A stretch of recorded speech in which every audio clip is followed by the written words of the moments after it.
Does the government subscribe to this view that Muslims as a group cannot be trusted and they think negatively? Third point, sir.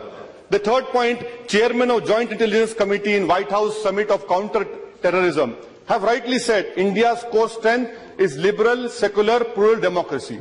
But I would like to know from the government that will this government, if it believes in secular, plural democracy, will it appeal against the trial court judgment of December 30 from the Mumbai trial court, which had given a leeway, a temporary leeway to the ruling party president? Will Kausar B, who's my sister, who was raped, drugged and murdered and her body was burned and thrown into a river, will this government, which talks about maximum governance, minimum whatever it is, will you appeal against that trial court judgment? I would like to know from the government through you, sir, when you talk about that Sabka Saath, Sabka Vikas is your basic tenet of your government, why is it? And when you talk about freedom of religion, February 17 Prime Minister's statement, freedom of religion, but within a week, his spiritual, his intellectual, his ideological guru made an obnoxious statement about a Nobel laureate. We want to know from you to the government, where does the truth lie?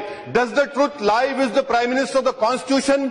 Does he still talks about Constitution? Or the truth lies with what his spiritual, ideological mentor, guru is saying? We want to know from the Prime Minister where the truth lies. Sir, the third point which I want to know from the government is, if what the Prime Minister says is right, he believes in freedom of religion, then what is happening in Kushinagar, Uttar Pradesh? 150 Muslim families have been forced to leave their house. Why? Because the good old person who's there. Sir, I want to know, why isn't this government able to control a cancer doctor, an oncologist who's spreading not his but his cancerous communalism throughout the country? Why is the government quiet on it?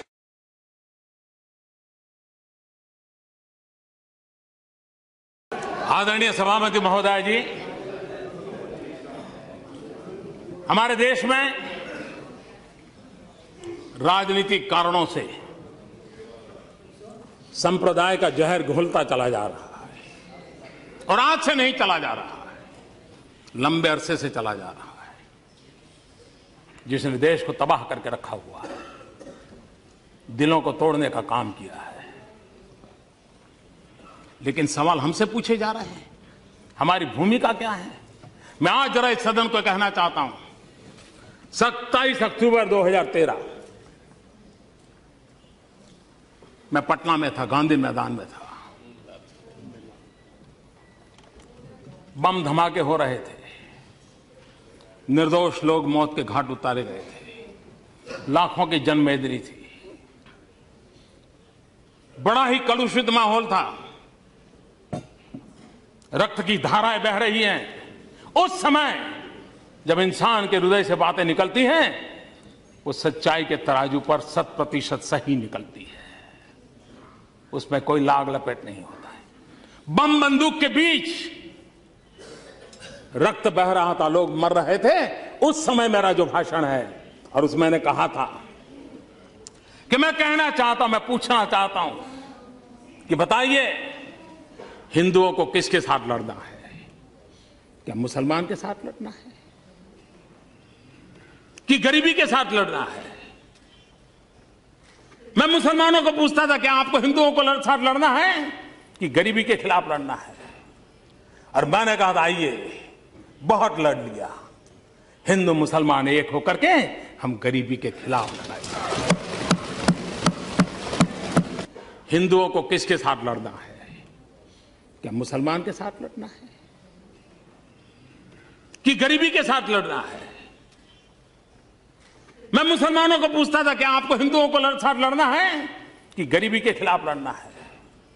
और मैंने कहा था, आइए, बहुत लड़ लिया, हिंदू मुसलमान एक होकर के हम गरीबी के खिलाफ लड़ाएंगे। पटना के गांधी मैदान में बम बंदूक और पिस्तौल और गोलियों के बीच में उठाई हुई आवाज है। भारत को प्रेम करने वाले हर व्यक्ति के लिए ये बात साफ है, यह देश विविधताओं से भरा हुआ है। विविधता में एकता, यही हमारे देश की पहचान है, यही हमारी ताकत है। हम एक रूपता के पक्षकार नहीं है, हम एकता के पक्षकार हैं और सभी संप्रदायों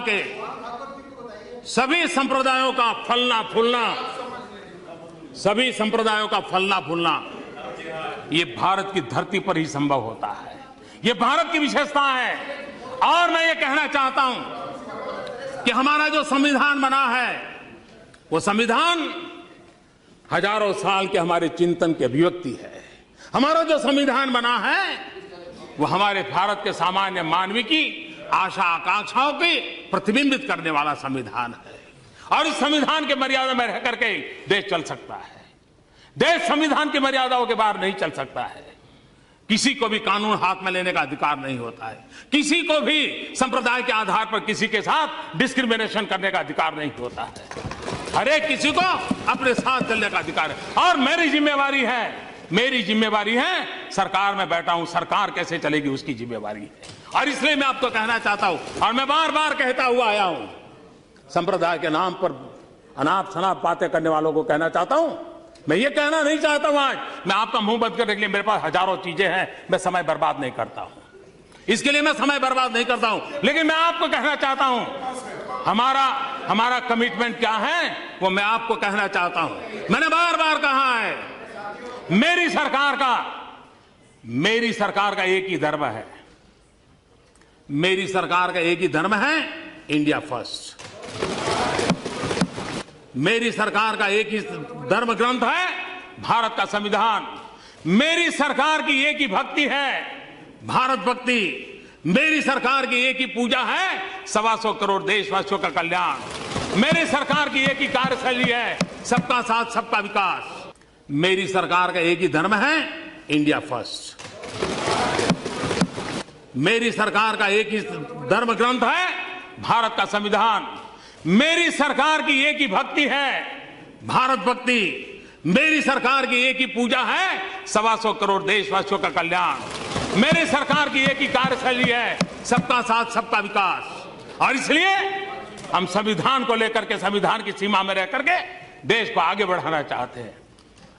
हमारे यहां एकम सत विप्रहा बहुधा वदंती हमारा तत्व ज्ञान रहा। Truth is one says calls in a different way. सत्य एक है, विद्वान लोग उसको अलग अलग तरीके से कहते हैं। ये हम कहने वाले लोगों में से है। और इतना ही नहीं, यही देश है जहां गुरु नानक देव ने क्या कहा है। गुरु नानक देव ने कहा है सब में ही रब रेहिया प्रभु एकाई। सब में ही रब रेहिया प्रभु एकाई। पेख पेख Nanak बिगसाई। The one God pervades within all, beholding him in all, Nanak in delighted। ये हमारा तत्व ज्ञान रहा है।